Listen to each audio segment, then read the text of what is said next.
अस्सलाम वालेकुम, बिस्मिल्लाहिर्रहमानिर्रहीम। अल्कोहल पॉइज़निंग को देखते हैं। सबसे पहले तो ना एक हम नोट से करेंगे और साथ है शहबाज हसन अल्कोहल पॉइज़निंग को देखते हैं। ओके, सो फर्स्टली कि ये मिथ्स हैं कुछ कि ये समझा जाता है कि किसी ने अल्कोहल पी हुई है तो ब्लैक कॉफ़ी वो ले ले, कोल्ड शावर ले ले, या वो सो जाए, या वैसे ही मतलब ना वॉक वगैरह कर ले तो उतर जाएगी, लेकिन वो नहीं उतरती। ये सारी मिथ्स हैं, ठीक है। ओके, इंट्रोडक्शन की तरफ आएँ तो basically dangerous amount of alcohol अगर इनटेक कर लिया तो उसे कहते हैं अल्कोहल पॉइज़निंग। और बेसिकली अगर अल्कोहल बेवरेजेस एक शॉर्ट पीरियड ऑफ टाइम में बहुत ज़्यादा इंटेक कर लिए हैं तो उसकी वजह से अल्कोहल पॉइजनिंग हो जाती है, क्योंकि बॉडी के पास एक स्पेसिफिक मतलब अमाउंट को बैलेंस करने या उसको बर्दाश्त करने की कैपेबिलिटी होती है, ठीक है। अब अल्कोहल पॉइजनिंग में सिर्फ जो है वो अल्कोहल नहीं आ जाती, उसमें ethyl alcohol, ethanol, isopropyl alcohol, isopropanol, और मिथाइल अल्कोहल, मेथनॉल, जिसे वुड अल्कोहल कहते हैं। ये 3 चीज़ें इसके अंदर आ जाती हैं, ठीक है। और इसमें मेडिकल अटेंशन की इमीडिएट ज़रूरत होती है because it can be fatal. और फर्दर फिर आगे देखते हैं कि इसका ट्रीटमेंट किस तरह से करना चाहिए। इसके अंदर बॉडी को क्या होता है तो उसमें देखें तो यहाँ से देख लेते हैं पहले, फिर वहाँ पर चलते हैं कि बॉडी होता क्या है। ओके, इंट्रोडक्शन यहाँ पर देखें तो कलरलेस होता है, वोलेटाइल लिक्विड है, और इसकी ऑर्डर और टेस्ट बर्निंग होता है, ठीक है। स्पिरिट लाइक ओडोर होती है, और good nutrient consumed all over the world. Light गप्पे मारी हुई एनी वेस्ट।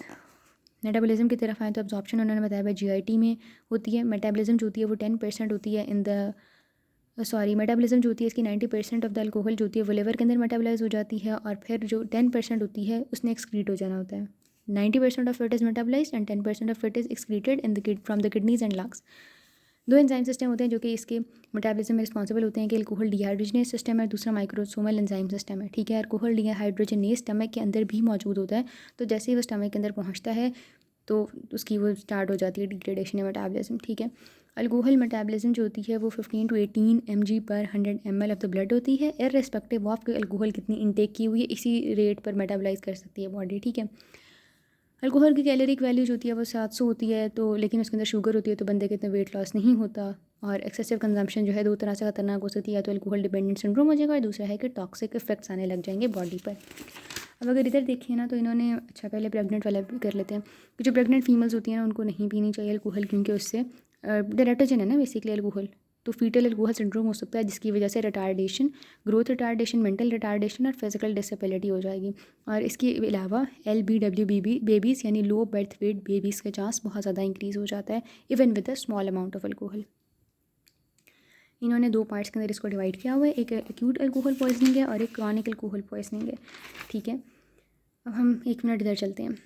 इधर वो ये क्या कह रही हैं कि अल्कोहल जो होती है वो बेसिकली करती क्या है बॉडी को, क्यों नुकसानदेह है। तो उसकी वजह से गैग रिफ्लेक्स, क्योंकि उसने डिप्रेस कर देना है नर्वस सिस्टम को, उसकी वजह से गैग रिफ्लेक्स चला जाएगा, ब्रीदिंग चली जाएगी, ठीक है।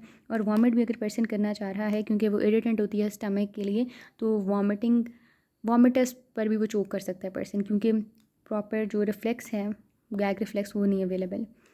जो ब्लड के अंदर कंसनट्रेशन होती है अल्कोहल को, उसे ब्लड अल्कोहल कंसनट्रेशन कहते हैं, वो इंक्रीज़ होती रहती है इवन आफ्टर द पर्सन ने वो जो है इनटेक उसकी बंद कर दी है और वो सो गया या पास आउट हो गया या कोमा के जो भी है, ठीक है, सो गया वो पास आउट हो गया, क्योंकि उसकी जो है स्टमक से उसकी एब्जॉर्प्शन होती रहती है और वो ब्लड स्ट्रीम के अंदर जाती रहती है, तो यानी उसकी कंसनट्रेशन, अगर कहते हैं ना कि इट इज़ डेंजरस कि अगर कोई बंदा अल्कोहल पीने के बाद सो जाता है, क्योंकि स्टिल उसके अंदर कंसनट्रेशन अल्कोहल की बढ़ रही है इवन इफ वो फिजिकली उसको इनटेक नहीं कर रहा है। साइन एंड सिम्टम्स में आ जाते हैं। साइन एंड सिम्टम्स बेसिकली इधर भी इसी तरह दिए हुए हैं कि उन्होंने एक्यूट अल्कोहल पॉइजनिंग के 3 तरह के स्टेजेस होती हैं। एक होती है स्टेज ऑफ एक्साइटमेंट, फिर होती है इनकोऑर्डिनेशन या जिसे कहते हैं कि स्टेज ऑफ कन्फ्यूजन, और तीसरी होती है स्टेज ऑफ नार्कोसिस या स्टेज ऑफ कोमा। अच्छा, ब्रीफ से ओवरव्यू देखें तो एक्साइटमेंट वाले के अंदर कॉर्टेक्स डिप्रेस हो रहा होता है और कॉर्टेक्स ने जजमेंट और बिहेवियर को कंट्रोल करना होता है। इन कोऑर्डिनेशन वाले के अंदर मोटर सेंटर्स और बेसिल गैंग्लिया दोनों डिप्रेस हो जाते हैं, और नार्कोसिस वाले के अंदर मिडिला डिप्रेस हो जाता है, ठीक है।